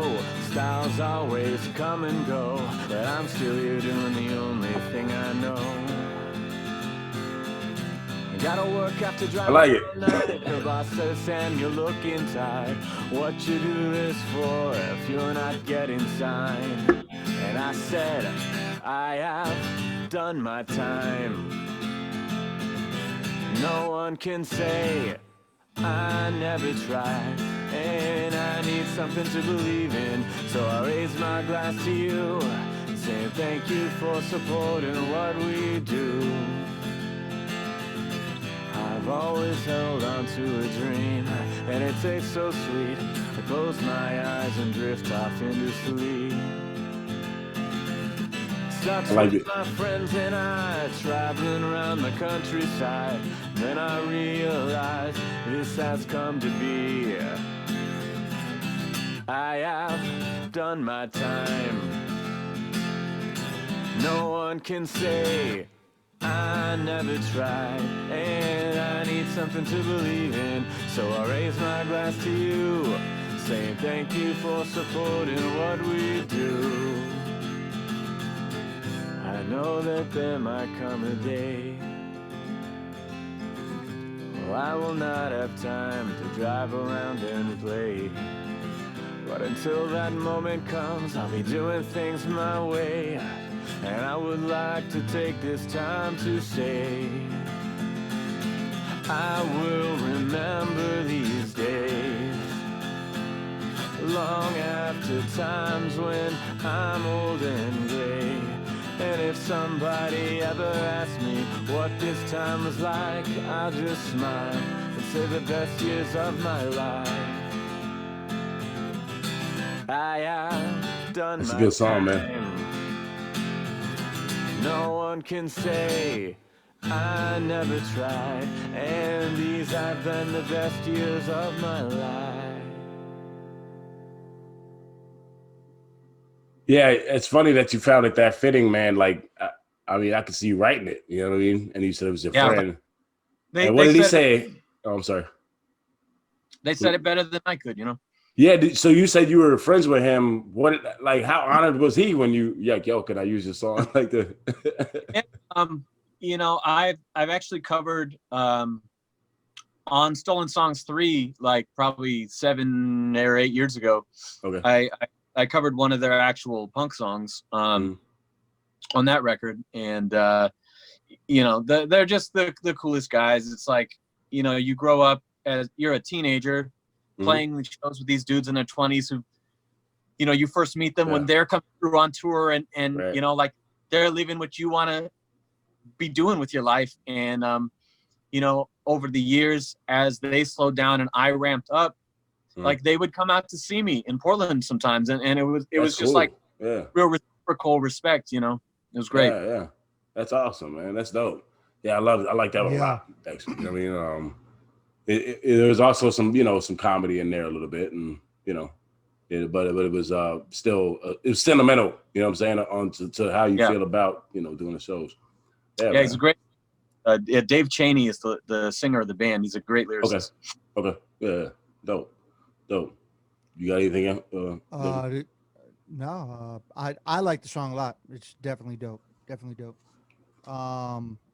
Yeah. Thank you guys for having me, man. It's been fun. No, thank you, sir. This has been great. You know what I mean? I'm looking forward to the book. You know what I mean? Any last things you want to say? Plug yourself. Tell people where they can find everything. We'll put that in the credits and stuff too. But you know. Yeah. I'm selling it directly through my label's Bandcamp. So take92.com. Take92. Yep. TAKE. Yep. Like take one, take two, take 92. But 92. What is that? Yep. What's in that name? What's in that name? It's from like the worst session ever that went on all. I was wondering that, dog. I love it. I was wondering if you were like playing off or something like that. Oh, that's great. It was like it was trying to get this guitar solo in my first band, my buddy Crosby that I mentioned, and we had been spending so much time writing and arranging the songs that he never got to write his solo. So he had to improv the solo 92 times until we got it right. Yo, was it really 92 though? Yeah. We went to bed at like 6 a.m. or some shit. That should be motivation for all your artists out there just starting. 92 takes is a thing. It happens. Yeah. But when I was starting my studio, like it was around the time we were in that session. I was like, I don't know what to call it. And Kraz goes, yo, you should call it Take 92. I was like, fuck that. No. Like, I am not going to record that way because, like, I want to get a real performance that's live right? And so I kept it ironically, and that's the name I've always had. I like that name, dope. Actually. When I saw it, I figured it was something like that, and I'm so glad it is. Yeah. That's dope. Yeah. Man, great having you on. Appreciate you, man. I think in the future, you might not be touring, but we might. And so hopefully we can get your ass on a date and we see each other in the future in person, man. I hope so. I'll get the air mattress ready for you. Yeah. Word up, man. See, we didn't talk about the air mattress and the suspect couch. Oh, wait a minute. We're not done yet. Hold up. No, we're not talking about that. Denku? Wait, Denku. All right, you sure? We're not gonna talk about that one house. You sure? You sure we can't talk about where we both had to sleep? Remember, I slept. Look, we was in Pennsylvania, let's say. Pittsburgh, right? Outside of Pittsburgh. Okay, he's gonna get specific. This is fucked up because somebody's gonna know who we're talking about, but we're not gonna say that. It's all good. Whatever, man. So we have to go to sleep. It's 2:33 in the morning. Okay. And this will be a funny outtake. Maybe we'll leave this as an outtake. Who knows? And oh boy. So the roommate of the said person, first of all, when he shook my hand, he had wet hands after the bathroom. I was like, this motherfucker didn't dry his hands. Okay, that's number one. This is number one fucked up shit you have to deal with on tour is wet hands here and there. So there was also real quick. There was also no shower in that house. There was no shower. There was no shower in the bathroom. Just a bathtub. Okay. Bathtub and the sink. And then there's, you know how baseboards are about this big, about 3 to 4 inches? There was dog hair this an inch thick out from the wall on every baseboard you could see. 100%. Not playing. No exaggeration whatsoever. I'm talking measurements. This tall, this thick. Look, am I lying, Denku? He was there. Coolest dog ever, though. Coolest dog. Yo, love the dog. Beautiful dog, actually. Actually was protecting me, which was a weird thing. I'm like, I'm the only black dude up in here. I'm like, maybe he feels some, I don't know, some kinship. I don't know. Maybe it's a black dog. We ain't know it. Who knows, right? Okay. So then, wait. Then we have to go to sleep. And they're like, oh, yeah, one of you can sleep on this couch, which was suspect as fuck already, okay? I don't remember how we figured out But then there was this fucking. Did you bring your own sleeping bag at least? No, we didn't. I'm a rookie. I'm a rookie, and Denku didn't tell me shit. No. But this was before. This was like one of my first tours, so I'm not bringing air mattresses. I got all this shit now, but at that point in time, did not bring air mattresses. So, bro, dude pulls out this mat. Okay, I'm gonna let you take over. I'm gonna use the bathroom, and then I'll be right quick, and then we're gonna end this. But I can't be here for this. I'm playing. So this is what happened. So Ram's laying on he's like, he gives me a choice, and I see all the dog hair on the couch. I'm like, no, I'm not fucking with that at all. Like, not laying there. I'm good. So then he brings down this tiny, the thinnest air mattress thing you could ever. I got one of those. Actually, I don't even know if it was an air mattress. It might have just been a mattress, like he was saying. It's like a sleep pad, right? It's like a roll up sleep pad thing. Something like that. Like that he gives me. So he gives me that, and then he gives me this one sheet, and we lay it down in the middle of his kitchen. Okay. Because we lay it down in the middle. I don't even know where you at. It doesn't matter. We lay it out in the middle of the kitchen. I got the sheet over the top of me, right? I'm like, it's pitch black, and also in the kitchen he has a fighting bag in the kitchen. Yes, this is. I forgot about that shit. Yo, so I'm Sammy. You know this kind of story is probably somewhere in your book in some way. I already know it is. So typical shit. So I'm like, fuck this. It's late as fuck. I'm going to bed. We'll wake up in the morning. We got to, and then we got to go to the next spot because we traveled all the way to Columbus the next day, which actually wasn't really that far, actually. But you know. Anyway, we like to get early starts. You know, I go. So I'm waking up the next morning. I didn't even tell Ram this until we left. I didn't even tell him this until we left, and I was skeptical of even telling him this shit. Hey, he did look a little distraught when we woke up. He looked a little. Like something was off just a little bit. I wake up, we go in the other room, whatever. We're getting ready to leave. It's gonna be a classic moment. Whatever. Pick apart the passive fans. Classic moment right here. And then we're driving away, and I'm like, dog, you won't believe that bed that I slept in. He was like, what are you talking about? I was like, dog, not only did he give me one of the wackest mattresses in life, he gave me a semen stained sheet to sleep with. I'm like, what the fuck? I'm laughing like this in the car. I'm laughing like this. I'm like, ah. I'm like, I haven't heard. Look, we haven't told that story out loud in a while. Look, Denku's editing this episode. It might not make it in. I'm just gonna tell you that right now. Oh, it's gonna make it. I don't give a fuck. Oh, great, good. Yes. Like the tour stories, you gotta keep it. It's great. Yeah. Man, so I think that's a great way to say that this camaraderie in this episode has worked. Yeah, exactly. So if you want more crazy shit like that, yes. Read the audio book would be great. I listened to 10 minutes of it, pick apart the passing audience, and that shit was crazy. I love it. Sammy Warm Hands, appreciate you again, my man. Thank you. Anytime you have a project, holler at us. We'll try to fit you in and get this cracking. You know, we always tell our guests, if you got some shit, let's do it again. You know what I mean? We'll do. And last thing, if you guys are podcast listeners, I've been hosting the Take 92 podcast for 5 years. Oh, great. Yes. Shit, we didn't talk about that. Yeah, it's fine. But so we're talking about it now. a lot of interviews on there as well with artists of all kind. You know, if it's punk rock, I've had Jello Biafra, and if it's rap, I've had Gift to Gab. You know, I mean, that's a lot of shit. Okay, nice. Hey, yeah, go check his podcast out, people, if you like podcasts. I love it. Yes. All right, Taiyamo Denku, my man. Thank you for helping me here. I'm Rambunxious. Sammy Warm Hands. Let's go. Pick apart the Passion Podcast. Have a nice night, people, and be safe. All right. Yeah.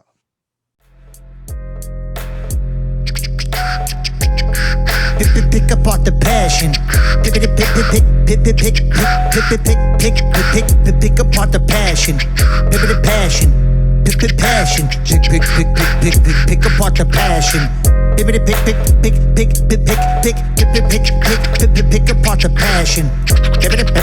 Passion. Pick apart the passion. Pick apart the passion. Passion. Passion.